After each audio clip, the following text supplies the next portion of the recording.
आज के इस विस्तृत विश्लेषण में हमारे पास एक बहुत ही दिलचस्प स्टैक मौजूद है। ये मॉर्गन हाउसेल के विचारों, उनके लेखों और उनकी जो किताब है ना सेम एज एवर, उसके नोट्स पर आधारित है। बहुत ही शानदार किताब है वो। बिल्कुल।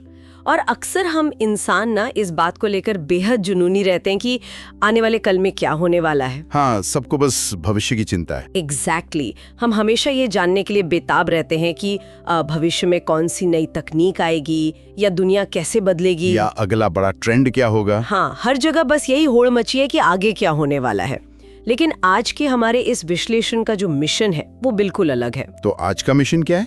आज हम ये समझने की कोशिश करेंगे कि भविष्य को समझने का सबसे बेहतरीन तरीका ये नहीं है कि क्या बदलने वाला है, बल्कि ये देखना है कि क्या कभी नहीं बदलेगा, यानी हमारा मानवीय व्यवहार। तो चलिए इसे थोड़ा गहराई से समझते हैं। जरूर। और आज की इस सूचनाओं से भरी दुनिया में, जहां हर सेकंड नई खबरें, नए डेटा हम पर हावी होते रहते हैं, ये विषय लोगों को एक बहुत ही जरूरी ठहराव दे सकता है। सही बात है। जिसे हम इंफॉर्मेशन ओवरलोड कहते हैं ना, वो अक्सर हमें ये महसूस कराता है कि दुनिया हर दिन एक नए सिरे से जन्म ले रही है। हाँ, ऐसा लगता है कि सब कुछ नया है। बिल्कुल। लेकिन जब हम ये समझ लेते हैं कि दुनिया चाहे कितनी भी तेजी से आगे बढ़े, इंसानी भावनाएं, निर्णय लेने का तरीका और हमारी प्रवृत्तियां हमेशा एक जैसी ही रहती हैं, तो हमारे अंदर एक तरह की स्पष्ट सोच विकसित होती है। और ये जो स्पष्टता है, ये हमें भविष्य के अनजाने डर से बचाती है। लेकिन एक बात बताइए, अगर हम इतिहास को देखें तो मंच तो पूरी तरह से बदल चुका है ना। वो कैसे? मेरा मतलब है, कभी लोग घोड़ों पर सफर करते थे, फिर भाप के इंजन आए, और आज तो इलेक्ट्रिक और सेल्फ ड्राइविंग कारें आ गई हैं। हाँ, ये तो है। कभी जानकारी के लिए लोग हफ्तों तक चिट्ठियों का इंतजार करते थे, और आज सोशल मीडिया पर हर सेकंड हजारों खबरें हमारे फोन पर फ्लैश हो रही हैं। गति बहुत बढ़ गई है। तो सब कुछ इतनी तेजी से बदल रहा है, ऐसे में ये कहना कि कुछ नहीं बदलता थोड़ा अजीब नहीं लगता? क्या तकनीक सच में हमारे सोचने के तरीके को नहीं बदल रही? देखिए, मंच जरूर बदला है, वेशभूषा बदली है, और जैसा आपने कहा, गति भी बदली है। लेकिन उस मंच पर नाटक करने वाले जो कलाकार हैं, उनका मनोविज्ञान आज भी वही है। अच्छा। अगर हम ऐतिहासिक घटनाओं को गहराई से देखें ना, तो ये बात पूरी तरह से साफ हो जाती है। जैसे? कोई उदाहरण? जैसे 1929 के ग्रेट डिप्रेशन की बात करें, या 2008 के ग्लोबल फाइनेंशियल क्राइसिस की, या फिर अभी हाल ही के सालों में जो क्रिप्टो करेंसी में उतार चढ़ाव आया है। हाँ, वो तो बहुत बड़ा क्रेज था। हाँ, तो इन सभी घटनाओं के बीच दशकों का फासला है। तकनीक का तो जमीन आसमान का अंतर है। फिर भी हर बार एक ही मनोवैज्ञानिक चक्र दोहराया गया है। और वो चक्र कैसे काम करता है? क्योंकि बाहर से देखने पर तो 1929 का क्रैश और 2008 का क्रैश दोनों बिल्कुल अलग कारणों से हुए लगते हैं। कारण अलग हो सकते हैं, लेकिन इंसानी प्रतिक्रिया का पैटर्न एकदम वही रहता है। होता क्या है कि सबसे पहले एक नया अवसर आता है जो लोगों में अत्यधिक आत्मविश्वास या कह लीजिए ओवर कॉन्फिडेंस भर देता है। हाँ, लोगों को लगने लगता है कि बस अब तो पैसा ही पैसा है। बिल्कुल। उन्हें लगता है कि मुनाफा कमाना बहुत आसान है। ये जो अति उत्साह है, ये एक बुलबुला बना देता है। फिर अचानक कोई एक नकारात्मक खबर आती है, और फिर पैनिक। एग्जैक्टली। वो सारा का सारा आत्मविश्वास रातों रात भयानक घबराहट में बदल जाता है। लोग बिना सोचे समझे सब कुछ बेचने लगते हैं। इसके बाद शुरू होता है दूसरों पर आरोप लगाने का दौर, यानी ब्लेम गेम। लोग कहते हैं कि सरकार की गलती है या बैंक की गलती है। मतलब अपनी गलती कोई नहीं मानता। कभी नहीं। और अंत में सालों बाद फिर से रिकवरी होती है, और एक नई पीढ़ी के साथ ये चक्र फिर से शुरू हो जाता है। ये तो बहुत ही दिलचस्प है। इसी संदर्भ में मॉर्गन हाउसेल याद दिलाते हैं कि इतिहास का सबसे खतरनाक वाक्य है, इस बार सब अलग है। अरे, इस बार सब अलग है। ये वाक्य तो हर नई पीढ़ी का मानो एंथम बन चुका है। हाँ, हर बार लोग यही कहते हैं। जब भी कोई नई आर्थिक तेजी आती है या कोई एआई जैसी नई तकनीक आती है, तो लोग मान लेते हैं कि पुराने नियम अब लागू नहीं होते। सही कहा। लोग सोचने लगते हैं कि अरे, ये तकनीक तो दुनिया बदल देगी, इसमें नुकसान की कोई गुंजाइश ही नहीं है। हम भूल जाते हैं कि भले ही कोड नया हो, लेकिन उस स्क्रीन के पीछे बैठा इंसान, उसका लालच और डर सदियों पुराना ही है। बिल्कुल। हर नई पीढ़ी इसी भ्रम में जीती है कि उसने पिछली पीढ़ियों के भोलेपन से सीख ले ली है। उन्हें लगता है कि वो ज्यादा स्मार्ट है। लेकिन असल में ऐसा होता नहीं है। नहीं होता। जब बाजार अपनी चरम ऊंचाई पर होता है ना, तो जोखिम किसी को दिखाई नहीं देता। जोखिम कोई ढोल बजाकर थोड़ी आता है। वो चुपचाप उसी ओवर कॉन्फिडेंस के बीच पनप रहा होता है।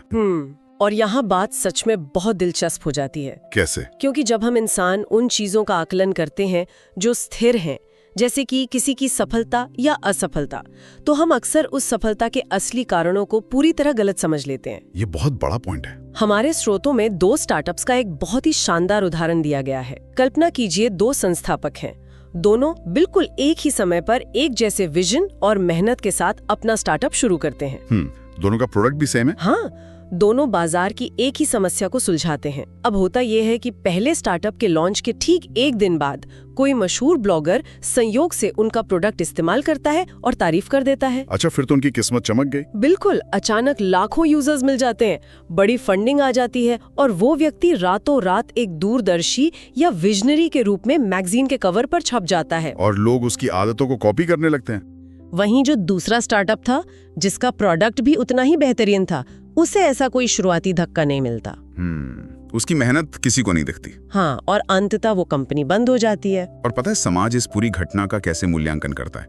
समाज मान लेता है कि पहला संस्थापक एक जीनियस था और दूसरा शायद उतना काबिल ही नहीं था। जबकि ऐसा नहीं था। बिल्कुल नहीं। यही वो बिंदु है जहां हम किस्मत या लक को बहुत कम आंकते हैं और कौशल या स्किल को जरूरत से ज्यादा महत्व दे देते हैं। हम लक फैक्टर भूल जाते हैं। हाँ, जब हम सफल लोगों की कहानियां सुनते हैं तो उन कहानियों को इतना सरल और तार्किक बना दिया जाता है कि उसमें से जो रैंडमनेस है या अनिश्चितता है वो पूरी तरह गायब कर दी जाती है। मतलब हम सफलता की कहानी में से किस्मत वाले हिस्से को एडिट करके बाहर निकाल देते हैं ताकि वो एक अच्छी, एकदम प्रेरणादायक कहानी बन सके। बिल्कुल सही कहा आपने। हम ये मान लेते हैं कि उस सफल व्यक्ति की प्लानिंग शुरू से ही एकदम परफेक्ट थी। हम सोचते हैं कि उसे पहले दिन से पता था कि उसका प्रोडक्ट दुनिया बदल देगा। लेकिन असलियत कुछ और होती है। हाँ, हम ये भूल जाते हैं कि शायद उसकी टाइमिंग महज एक संयोग थी। इतिहास में देखें तो पेनिसिलिन जैसी बड़ी खोजें किसी मास्टर प्लान का नहीं बल्कि संयोग और उत्सुकता का परिणाम थी। और मजे की बात यह है कि जब सफलता मिल जाती है ना, तो पीछे मुड़कर देखने पर हर किसी को लगता है कि अरे ये तो होना ही था, ये आइडिया तो था ही इतना कमाल का। इसे ही मनोविज्ञान की भाषा में हाइंडसाइट बायस कहा जाता है। हाइंडसाइट बायस। हाँ, ये एक ऐसी मानसिक वृत्ति है जहां कोई घटना घट जाने के बाद पीछे मुड़कर देखने पर वो हमें पूरी तरह से तार्किक लगती है। इसका कोई उदाहरण? इसे ऐसे समझें जैसे आप कोई रिकॉर्डेड क्रिकेट मैच देख रहे हो जिसका परिणाम आपको पहले से पता है। जब बल्लेबाज आउट होता है तो आप कहते हैं मुझे तो पता ही था कि इस गेंद पर वो आउट होगा। हाँ, हम कहते हैं कि उसका फुटवर्क गलत था। बिल्कुल, लेकिन जब वो मैच लाइव चल रहा था तब हर गेंद पर अनिश्चितता थी। असल जिंदगी एक लाइव मैच की तरह ही है, बहुत जटिल। तो इस हाइंडसाइट बायस और किस्मत के खेल को समझने का हमारे लिए क्या फायदा है? इससे हमारी सोच में क्या बदलाव आना चाहिए? सबसे बड़ा बदलाव ये आता है कि जब हम गहराई से स्वीकार कर लेते हैं कि किसी भी बड़ी सफलता में किस्मत की बड़ी भूमिका होती है, तो हमारे अंदर एक स्वाभाविक विनम्रता आती है, यानी ह्यूमिलिटी आती है। इंसान अहंकार में अंधा नहीं होता, उसे पता होता है कि कुछ हवाएं उसके पक्ष में भी चल रही थी। और वहीं जब हम जोखिम की असली प्रकृति समझते हैं तो हमारे अंदर सावधानी आती है। हम एक असफलता के बाद खुद को नाकारा नहीं मान लेते। बिल्कुल, क्योंकि हम जानते हैं कि कभी-कभी सही फैसले लेने पर भी परिणाम हमारे हक में नहीं होते। सफलता में विनम्रता और असफलता में खुद पर दया, ये विचार सुनने में तो बहुत ही शांत लगता है। हाँ, लेकिन असल दुनिया में इसे लागू करना मुश्किल है। वही तो मैं सोच रही थी कि जब वास्तविक दुनिया में चारों तरफ हलचल मची हो, हर कोई किसी नए ट्रेंड के पीछे भाग रहा हो, तब शांत रहना इतना मुश्किल क्यों हो जाता है? यहाँ सबसे हैरान करने वाली बात यह है कि हमारी भावनाएं कैसे भीड़ के साथ अपना रूप बदल लेती हैं। लालच को ही ले लीजिए। लालच आमतौर पर एक नेगेटिव शब्द है। हाँ, हम बचपन से ही सुनते हैं। लेकिन जब पूरी भीड़ आपके साथ सहमत होना तो लालच बहुत ही समझदारी भरा कदम लगने लगता है। जब हर कोई एक ही दिशा में भाग रहा हो तो दिमाग तर्क देता है कि इतने सारे लोग एक साथ गलत थोड़ी हो सकते हैं। मतलब भीड़ का हिस्सा बनने पर वो लालच नहीं बल्कि एक स्मार्ट तरीका लगता है। एग्जैक्टली। और डर के मामले में भी कुछ ऐसा ही होता है, लेकिन उसका मनोविज्ञान थोड़ा अलग है। डर भी भीड़ के साथ ही आता है क्या? लालच धीरे धीरे पनपता है, लेकिन डर बहुत अचानक एक झटके में आता है। कल तक जहां सब कुछ नॉर्मल था, एक नकारात्मक खबर पूरे माहौल को सामूहिक घबराहट में बदल देती है। ऐसा क्यों? इवोल्यूशनरी बायोलॉजी के नजरिए से देखें तो हमारा दिमाग ऐसे ही प्रोग्राम्ड है। हजारों साल पहले जब इंसान जंगलों में था तो भीड़ के साथ भागना और अचानक आए डर पर तुरंत प्रतिक्रिया देना ही उसे बचाता था। वरना कोई जानवर खा जाता। बिल्कुल। आज हमारे आसपास वो जंगली जानवर नहीं है, लेकिन दिमाग आज भी वैसे ही काम करता है। इसीलिए बाजार में डर और लालच एक पेंडुलम की तरह हैं, जो कभी बीच में नहीं टिकते। बिल्कुल। हाँ। वे हमेशा एक छोर से दूसरे छोर तक झूलते रहते हैं। इस पेंडुलम वाले हिस्से पर हमारे नोट्स में एक बहुत ही चौंकाने वाला आंकड़ा दिया गया है। क्या आंकड़ा है? स्टॉक मार्केट के इतिहास का विश्लेषण करते हुए बताया गया है कि लंबी अवधि में जो 90% रिटर्न आता है वो असल में कुछ गिने चुने बहुत ही कम दिनों की तेजी का परिणाम होता है। ये बहुत ही जरूरी पॉइंट है। यानी अगर आप उन कुछ खास दिनों में बाजार में नहीं हैं, तो आपका सारा रिटर्न खत्म हो जाएगा। इसका सीधा मतलब है कि निवेश की पूरी यात्रा में 90% समय आपको सिर्फ इंतजार करना होता है। और इंसान के लिए इंतजार करना सबसे मुश्किल है। एग्जैक्टली।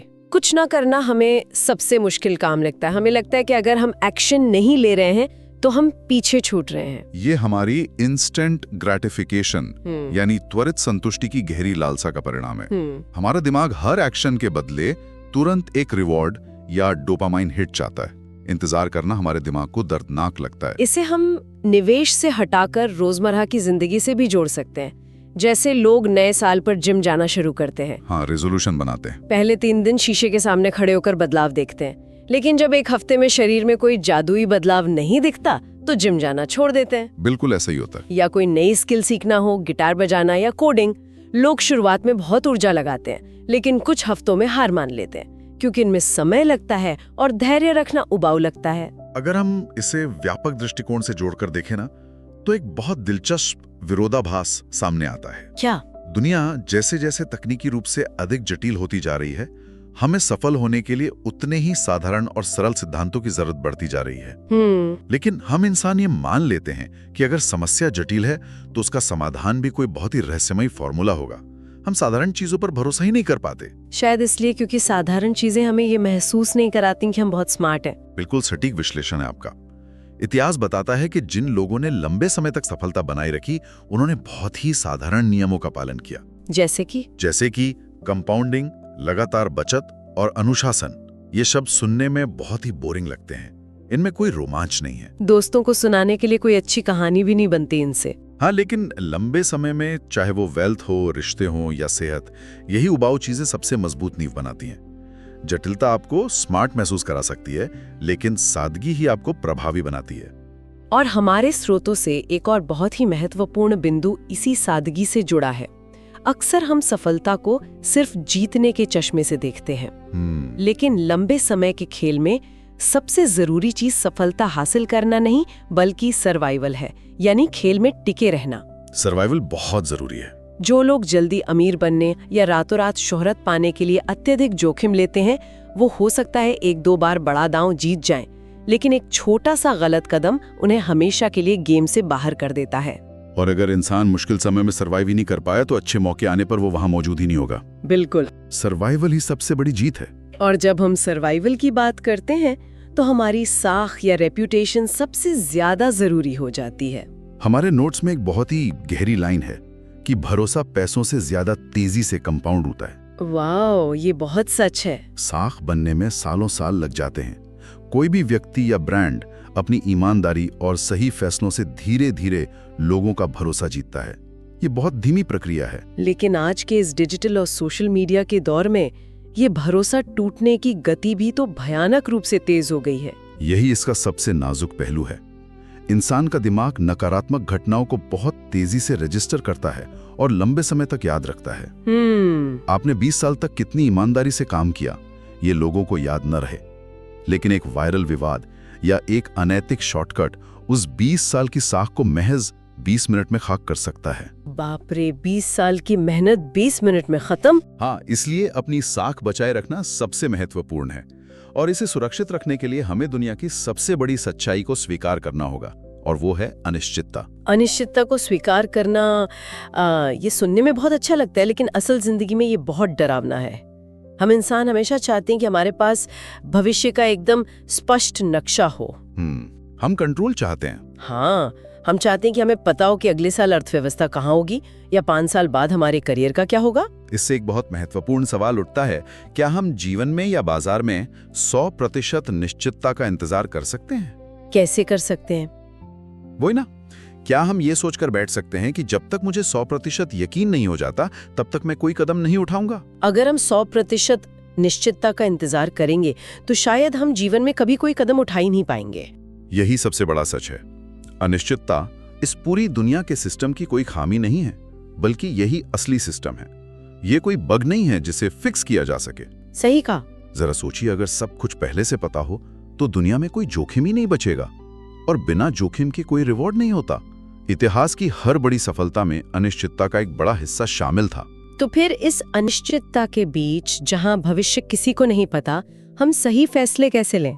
यहीं पर मार्जिन ऑफ सेफ्टी का सिद्धांत काम आता है। Margin of safety. हम भविष्य के तूफानों को तो नहीं रोक सकते, लेकिन हम अपने लिए एक सुरक्षित बफर जरूर बना सकते हैं। बिल्कुल। और इसे सिर्फ पैसों के नजरिए से ना देखकर रोजमर्रा की जिंदगी पर लागू करें तो बात और साफ हो जाती है। जैसे अगर आपको किसी मीटिंग के लिए जाना है और रास्ता 30 मिनट का है, तो मार्जिन ऑफ सेफ्टी यह है कि आप 45 मिनट पहले निकलें। आप ट्रैफिक की भविष्यवाणी नहीं कर रहे हैं, आप बस अनिश्चितता के लिए जगह छोड़ रहे हैं। बहुत ही बढ़िया उदाहरण है ये। करियर में इसका मतलब है कि सिर्फ एक ही स्किल पर निर्भर न रहना, बल्कि नई चीजें सीखते रहना। और इसी मार्जिन ऑफ सेफ्टी को दिमाग में लागू करने के लिए प्रोबेबिलिटी थिंकिंग यानी संभावनाओं के आधार पर सोचना बहुत मददगार साबित होता है।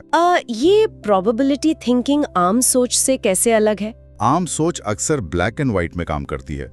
लोग पूछते हैं, क्या कल बाजार गिरेगा, या क्या ये बिजनेस 100% सफल होगा। वे पूर्ण निश्चितता खोजते हैं। हाँ, लोगों को हाँ या ना में जवाब चाहिए होता है। लेकिन जब आप प्रोबेबिलिटी थिंकिंग का इस्तेमाल करते हैं तो आप पूछते हैं, इस बात की कितनी संभावना है कि यह बिजनेस सफल होगा? अगर 30% संभावना असफलता की है तो मेरी क्या तैयारी है? ये एक बहुत ही प्रैक्टिकल अप्रोच है। ये सोच हमें सनसनीखेज खबरों पर तुरंत प्रतिक्रिया देने से रोकती है। हम भीड़ के पागलपन में शामिल होने के बजाय रुककर सोचते हैं। हम खुद को किसी भी परिस्थिति के लिए तैयार करते हैं। तो इस सब का असली मतलब क्या है? हमने इतनी सारी बातें की, बदलाव का वो भ्रम, सफलता में किस्मत की भूमिका, डर और लालच का पेंडुलम और अनिश्चितता को अपनाना। इन सब को अगर हम एक साथ जोड़ें तो आज के इस विस्तृत विश्लेषण का क्या सार निकलता है? अगर इसे एक वाक्य में समेटना हो तो सार ये है कि ये अनुमान लगाना छोड़ दें कि कल दुनिया कैसी दिखेगी। इसके बजाय ये समझना शुरू करें कि उस बदलती दुनिया में लोग कैसा व्यवहार करेंगे। खुद के व्यवहार को स्थिर रखना सीखें। दुनिया चाहे कितनी बदल जाए, इंसान का डर, लालच और अच्छी कहानियों पर विश्वास करने की आदत हमेशा रहेगी। ये चीजें सेम एज एवर हैं, कभी नहीं बदलेंगी। बिल्कुल। लेकिन अगर हम धैर्य, विनम्रता और सादगी जैसे सिद्धांतों को पकड़ लें तो हम इस शोरगुल वाली दुनिया में भी अपनी स्पष्ट सोच बनाए रख सकते हैं। क्या बात है! भविष्य को नहीं बल्कि खुद के और दूसरों के व्यवहार को समझना ज्यादा जरूरी है। और अब आज की इस चर्चा को खत्म करने से पहले मैं सुनने वालों के मन में एक नया विचार छोड़ना चाहूंगी। बिल्कुल, बताइए। साल 2000 की .com बबल को ले लीजिए। एग्जैक्टली। हम हंसते हैं कि लोग उन इंटरनेट कंपनियों में लाखों डॉलर्स लगा रहे थे जिनका कोई बिजनेस मॉडल ही नहीं था। आज हम बड़ी आसानी से सोच लेते हैं कि हम उन लोगों से कहीं ज्यादा समझदार हैं। लेकिन क्या सच में ऐसा है? यही तो सोचने वाली बात है। अगर आज की हमारी चर्चा का ये निष्कर्ष सच है कि मानवीय स्वभाव और भीड़ के पीछे भागने की फितरत कभी नहीं बदलती, तो आज हमारी अपनी जिंदगी की वो कौन सी आधुनिक लगने वाली आदतें या निवेश हैं जिन्हें देखकर आज से ठीक 100 साल बाद के लोग बिल्कुल वैसे ही हम पर हंसेंगे? ये तो बहुत ही गहरा सवाल है। क्या ऐसा तो नहीं कि आज भी हम किसी नए ट्यूलिप मेनिया का ही हिस्सा है, बस उसका नाम और तकनीक बदल गई है? विचार कीजिएगा कि इस शोर में क्या सच में कुछ बदला है या सब कुछ वैसा ही है? और इसी के साथ हमारी ये ज्ञान भरी यात्रा यही समाप्त होती है। मॉर्गन हाउसल की किताब सैम एज एवर हमें एक बहुत गहरी लेकिन सरल सच्चाई याद दिलाती है। दुनिया बदलती रहती है, लेकिन इंसानों का स्वभाव अक्सर वही रहता है। डर, लालच, उम्मीद, धैर्य, ये भावनाएं सदियों से हमारे फैसलों को आकार देती आई है और शायद आगे भी देती रहेंगी। इस किताब की सबसे बड़ी सीख यही है कि भविष्य को समझने के लिए हमें हमेशा नई चीजों के पीछे भागने की जरूरत नहीं होती। कई बार असली समझ उन चीजों को पहचानने में होती है जो कभी नहीं बदलती। अगर हम मानव स्वभाव, धैर्य और दीर्घकालिक सोच को समझ लें तो बदलती दुनिया में भी स्थिर और समझदारी भरे निर्णय ले सकते हैं। और यही ऑडियो बुक्स की खूबसूरती है। आप इन्हें कहीं भी कभी भी सुन सकते हैं, चाहे आप सफर कर रहे हो, मॉर्निंग वॉक पर हो या रात को आराम कर रहे हो। ज्ञान अब सिर्फ किताबों के पन्नों तक सीमित नहीं है, वो आपके रोजमर्रा के जीवन का हिस्सा बन सकता है। और इसी उद्देश्य के साथ हमारा चैनल एनलाइटनिंग ऑडियो बुक आपके लिए दुनिया की बेहतरीन किताबों के विचार लेकर आता है, ताकि आप सीखते रहें, सोचते रहें और आगे बढ़ते रहें। अगर आपको ये ऑडियो बुक पसंद आई हो तो वीडियो को लाइक करें, अपने दोस्तों के साथ शेयर करें और ऐसे ही और ज्ञानवर्धक ऑडियो बुक सुनने के लिए हमारे चैनल एनलाइटनिंग ऑडियो बुक को सब्सक्राइब करना न भूलें। मैं हूं संदीप और अगली ऑडियो बुक में फिर मिलेंगे, एक नई किताब, एक नए विचार और एक नई सीख के साथ। तब तक याद रखिए, इस तेजी से बदलती दुनिया में असली बुद्धिमानी अक्सर उन चीजों को समझने में होती है जो हमेशा सैम एज एवर रहती है।